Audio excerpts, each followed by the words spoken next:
¿Qué es la gravedad? Esa fuerza invisible que nos mantiene en el suelo, que hace girar la luna y que hace que las manzanas caigan de árboles. A lo largo de la historia, grandes mentes se han enfrentado a este misterio.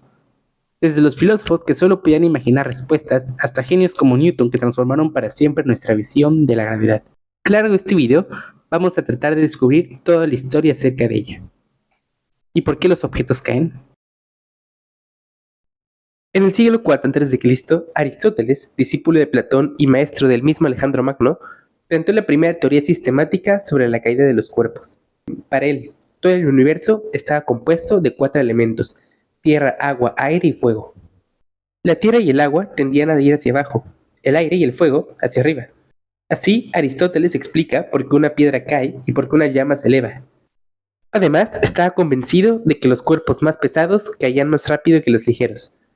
Una piedra de 10 kilogramos caería 10 veces más rápido que una piedra de 1 kilogramo, porque empíricamente vemos que suele pasar eso. Si tiramos una piedra y un martillo a la vez, ¿cuál cae primero?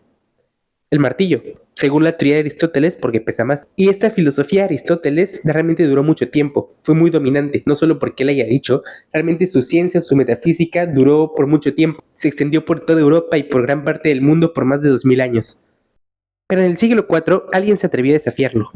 Juan Filopono, filósofo bizantino. Él había estado estudiando ciertos escritos de Aristóteles y no quedó tan convencido con sus teorías. Filopono observó que los objetos no caen con tanta diferencia como Aristóteles le había predicho. Según él, si tiramos al mismo tiempo una bola de hierro y una bola de madera, ambas caen casi a la par. Sus ideas no fueron tomadas como ciertas por todo el mundo, pero fue la primera persona en intentar desafiar a una de las más grandes mentes de aquellos tiempos. Pero más de 1000 años después, en la idea renacentista, Galileo retomó el desafío. Galileo Galilei estuvo jugando con planos inclinados y se dio cuenta que, como le había predicho Filopono, en realidad la velocidad a la que caían los cuerpos no dependía de su masa. Es más, en base a experimentos que hizo, pudo predecir que la distancia en metros que cae en un objeto es igual al cuadrado del tiempo en segundos que pasa su objeto cayendo, multiplicado por una constante, 4.9 aproximadamente, que es, por cierto, igual a la mitad de la aceleración de la gravedad en la Tierra. Recordemos que en ese tiempo no existía la cinemática como la conocemos, porque no existía el cálculo diferencial que después Newton y Leibniz nos introdujeron. Había predicho que la velocidad a la que caen los objetos no depende de su masa, simplemente del tiempo transcurrido. ¿Y cómo lo demostraría?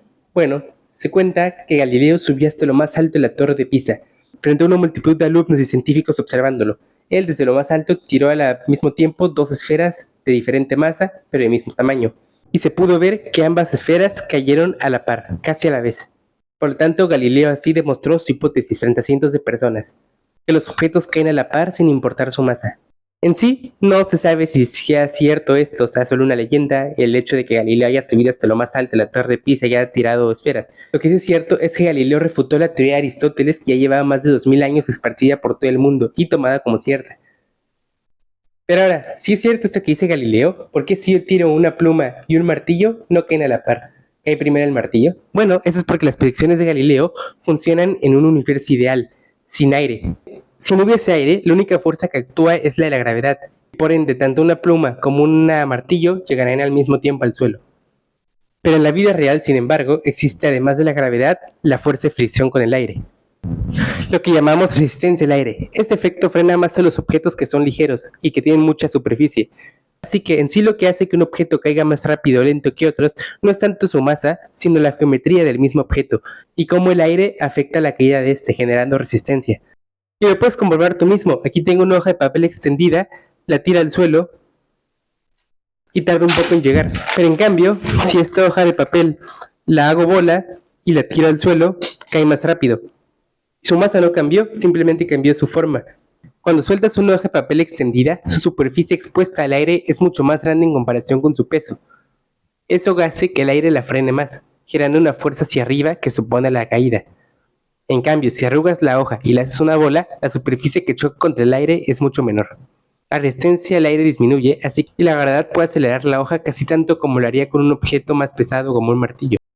Así que si la hoja está extendida, obviamente tiene mayor superficie y por ende mayor resistencia al aire. Y de hecho, en 1971, el astronauta David Scott dejó caer un martillo y una pluma al mismo tiempo en la Luna, y ambas tocaron el suelo juntas.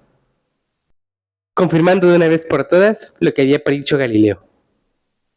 Bueno, ahora ya podemos entender cómo funciona la gravedad aquí en la Tierra. Pero además, también estuvo el astrónomo Johannes Kepler, el cual se encargó de explicar cómo funcionan las órbitas de los planetas.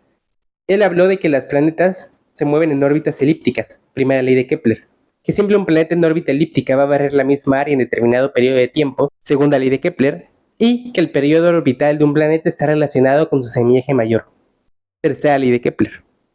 En sí, Kepler no habló de gravedad, simplemente describió cómo se comportan los planetas, cómo se mueven los planetas alrededor de las estrellas. ¿Pero acaso habría una manera de unir estas dos cosas?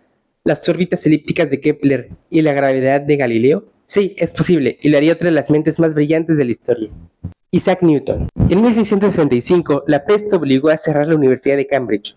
Isaac Newton, un joven estudiante de 23 años, se refugió en la casa de su familia, en Hulstrop. Ahí, lejos de las aulas y los profesores, comenzó a preguntarse cosas simples, pero profundas. Así que se cuenta que Newton estaba debajo de un manzano descansando, cuando vio una manzana caer. Y se preguntó, ¿acaso la fuerza que hace que el manzano cayera hacia la Tierra no es acaso la misma fuerza que mantiene a la Tierra girando alrededor del Sol? Porque esa manzana vio que cayó directamente perpendicular al suelo, sin ningún ángulo, como si la manzana estuviese tratando de buscar el centro de la Tierra. Y ahí nace la teoría de la gravitación universal de Newton. Habla de que absolutamente todos los objetos del universo que tienen masa van a atraerse los unos a los otros. Siempre todos los objetos que tienen masa van a atraerse con los demás. Una manzana cae al suelo porque la Tierra atrae esa manzana hacia su centro. La Tierra se siente atraída hacia el Sol por la gravedad, porque el Sol tiene masa y la Tierra también. Pero no cae directamente sobre él porque también tiene una velocidad lateral enorme. Y por inercia la Tierra va a querer seguir moviéndose lateralmente, pero hay una fuerza hacia el Sol que la atrae, así que de cierta manera la fuerza va a hacer que su velocidad cambie de dirección. Pero como se va moviendo tan rápido, nunca se precipita hacia el Sol. Y en sí lo que hizo Newton fue presentarnos su famosa ecuación de gravitación, que nos permite determinar la magnitud de la fuerza de atracción que sienten dos cuerpos con masa. La magnitud de esta fuerza es directamente proporcional al producto de las masas de ambos objetos que se atraen, inversamente proporcional al cuadrado de la distancia que los separa. Con Newton la gravedad dejó de ser solo un misterio, y se convirtió en una ley que explicaba el movimiento de los planetas, la caída de los cuerpos y muchas cosas que pasan en el universo. Era como si al fin hubiéramos descifrado el lenguaje del universo. Así que podremos pensar que ya sabemos todo sobre la gravedad, a menos que el propio eje tejido del espacio y el tiempo tenga algo más que decir.